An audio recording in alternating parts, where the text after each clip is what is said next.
When I arrived, I took one off to try and sort of be hip with the young Rotaractors that were outside.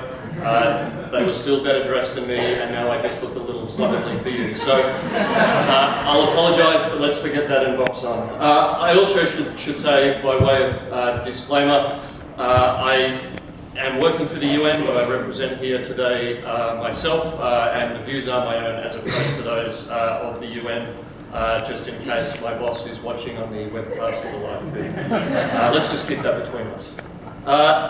Ladies and gentlemen, by way of brief introduction, I guess to build on what Helen said, Helen introduced, I graduated from law school in 1998 and from the University of North Carolina and the University of Queensland again in 2004. Along the way, I've worked in the courts, I've worked in counter-terrorism and in anti-corruption. I was a teacher for 4 years, ran workshops in prison for 2 years, and was arrested in the Ukraine once. In that time, I've learned that kids are honest, devious, and hilarious. I have about the same prison currency value as 1.5 packets of Lucky Strikes, and the Ukrainian police have no sense of humour about their hats. I have worked on issues in that time, both profane and profound. I've sat in the Sacred Spirit Hut in the north of Canada, listening to First Nations elders describe a community that went from 98% alcoholism and the edge of genuine extinction to sobriety and success within a generation. And I've sat in a meeting with the dungeon master imploring me to regulate the bondage industry, and had a strip club owner appoint me as his lawyer because he felt, and I quote, "we had a connection." I don't know where he got that from. More recently, I was the Chief of Staff to 2 Attorneys General in Queensland, Australia, 2 genuinely decent men who under my sage stewardship both successfully lost their seats. And I work on policing in East Timor, police who I'd like to think again with my assistance shot almost no one seriously in the 2012 elections. And even though in 2012 I was accused of firing Islamabad's Justice Minister by a drunk Pakistani spy, the following year I returned to South Asia, providing advice and analysis on Afghan politics as part of the UN Peacekeeping mission, providing advice and analysis on politics in much the same way that a Jack Russell Terrier provides advice and analysis to a burglar, at high volume and mostly in terror. And now, after 3 years, I'm now working in conflict and post-conflict resolution, or working in those environments. I've come to roost in New York in Hell's Kitchen, which, after my mother thought that Afghanistan was terrible, she decided that that was an even more dangerous place. There can be little doubt, I think, that the path that I've taken, albeit one with ventures down roads, both paved and unpaved, well-trodden and not, has been assisted greatly, I should say, from the outset, and guided by the work of Rotary. The Rotary motto itself, service above self, remains, in my view, a core principle of how I've sought to pursue my professional life. Though I must confess, after taking that job in Afghanistan, I think Mum would have preferred something more along the lines of "te current quasi infernus," which would be the Latin translation of "run like hell." But anyway, we see that. I do believe in service, in applying our gifts to the betterment of the community and not just to ourselves. I believe in equality, that the treatment we receive and the rights we fight for in life should not be conditional upon our gender, our religion, our race, our wealth, or our sexual preference. And I believe in optimism and in opportunity, that it's possible that even during the darkest and most dangerous, terrible and stressful times, that it's possible to make tomorrow better than today. And if ever there was a place in modern history that has required a belief in service, a belief in equality, and that has required optimism and a certain cautious recklessness, and a desire to make tomorrow better than today, then that would surely be Afghanistan. And if ever there was an organisation that met that sense of service, then for me it certainly is the United Nations. I am unashamedly an idealist, even if the grinding machinery of an organisation the size and scope of the UN can try to pulp that out of one. And I firmly believe that the United Nations is the first, last and best hope for global peace. It's worth considering for a moment in this context what the magnitude of the task that the United Nations is attempting to achieve in the area of peacekeeping, peace building and peacemaking, and the mechanism that the UN has been given to achieve it. Between 2007 and 2014, there has been a nearly 300% increase in the number of active civil wars across the globe. 60 million people are now either refugees or internally displaced persons. And in 2015 alone, the global humanitarian call for need was in the area of $20 billion in assistance. That is quite simply no small issue. The UN in that context is an organisation of 193 member states. It has 15 specialised agencies, 6 principal organs and 6 official languages. In response to peace and conflict needs, the UN has 16 current peacekeeping operations and 11 peace and peace-building missions across the globe. With respect to peacekeeping, the budget for the UN is just over $8 billion. If $8 billion sounds like a lot to pay for peace, then to put that significant sounding figure into context, it's worth noting that the citizens of US and Europe spend about $12 billion annually on perfume. McDonald's has an annual operating budget of $19.5 billion, and Americans spend approximately $60 billion a year on their pets. If trans fats, perfumes and pugs are an unfair comparison, then consider that while the world is spending about $8 billion on peacekeeping through the UN, last year it racked up $1,767 billion in global military expenditure. That basically equates to $242 per person across the world spent on the military and just over $1 spent on peacekeeping. For that $1, what do we get? Well, for the UN, that means about 125,000 troops, police and civilians working across 7 million square kilometres of territory, assisting about 125 million people.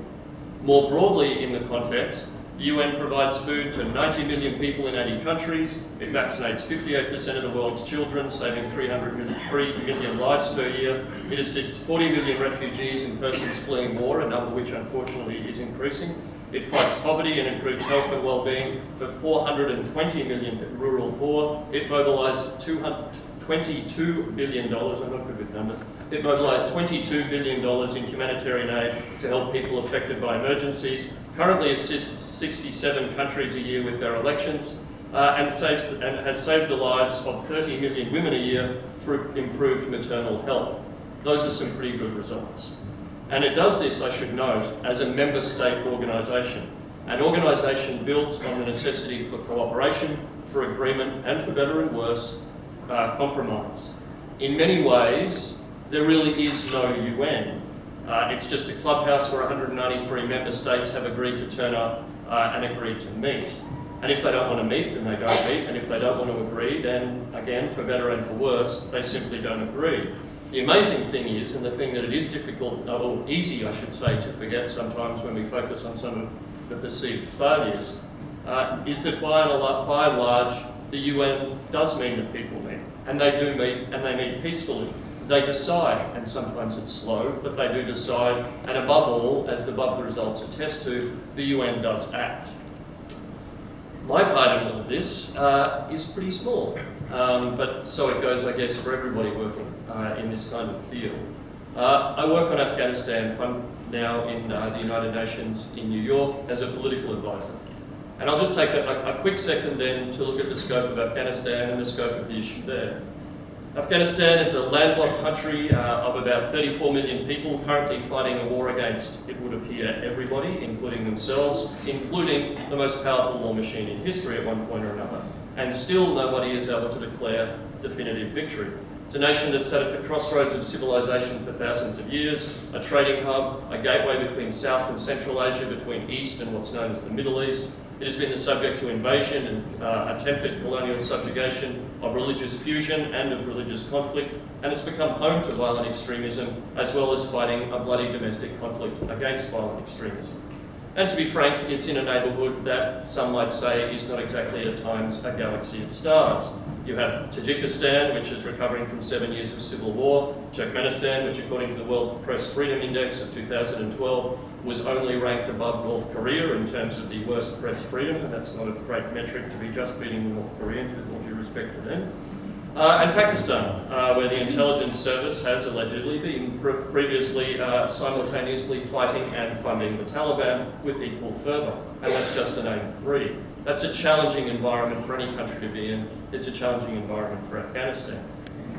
It's a country where there's 2 official languages, Dari and Pashto, 2 unofficial languges, Uzbek and Turkmen, and about 30 other languages. So it's obviously very lucky that they sent me there, a tall, inconspicuous white guy who can't grow sideburns, who speaks moderately good English, very poor Japanese, and a little bit of Portuguese.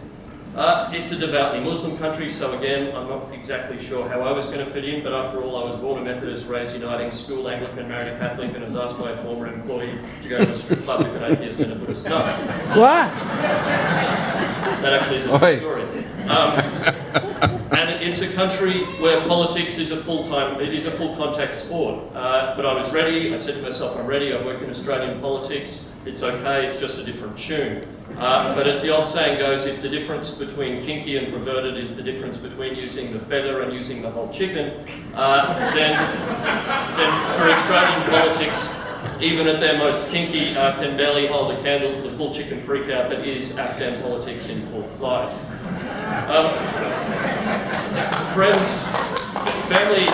Family and friends have often said that it's hopeless to try and provide political advice to a country like Afghanistan, where it's comprised, it would appear, of local warlords, opium bandits, and Islamic extremists.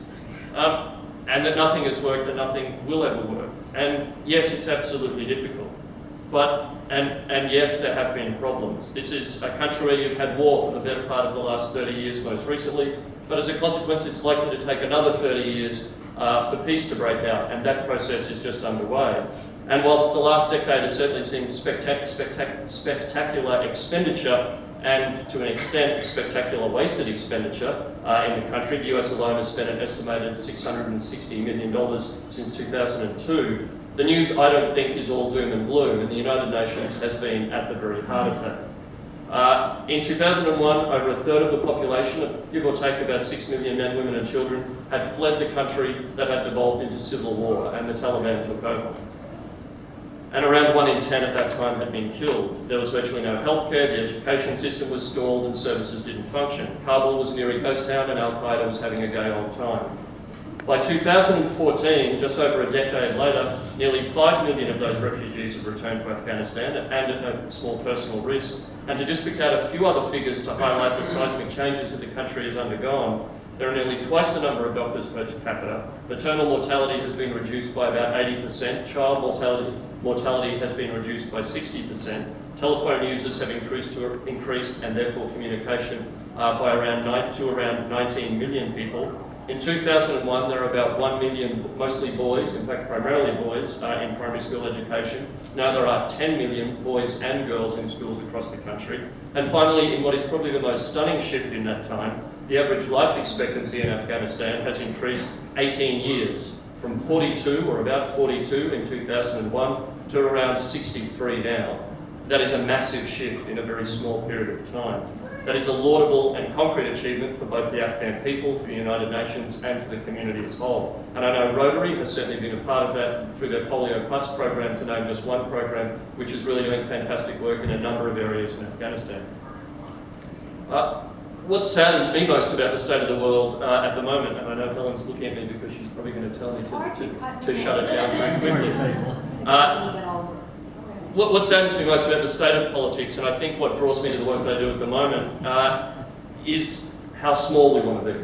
How small countries, such as Australia, such as the US, such as parts of Europe, are increasingly wanting to be. Less aid funding, fear of refugees, terror of gay marriage, a viewpoint of the world that would rather exclude than embrace. And at the time when many of these countries are the economic envy of the world, when the quality of life is nearly unparalleled at any other time as it has been on the planet, we appear to be shrinking away in fear, trying to be less relevant, trying to be less compassionate, trying to even be less leaders.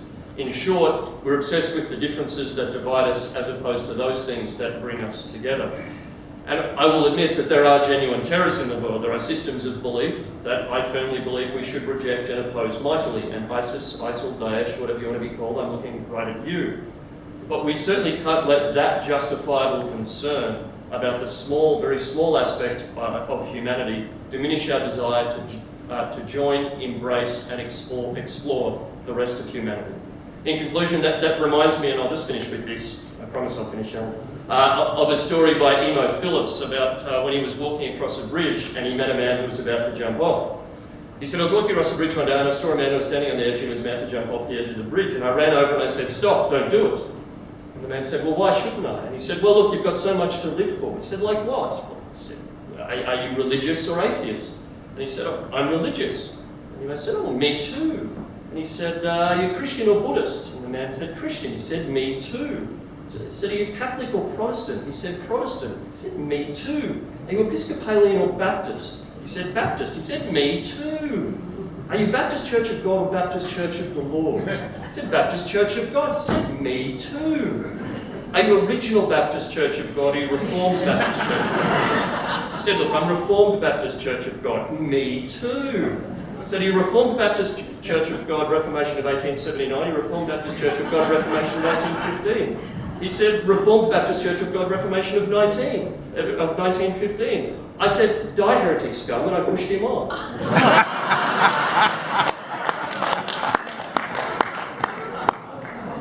Ladies and gentlemen, what we need to do is focus on the things that draw us together. Peace and conflict is a massive challenge. Rotary is doing sensational work and is partnering with the UN.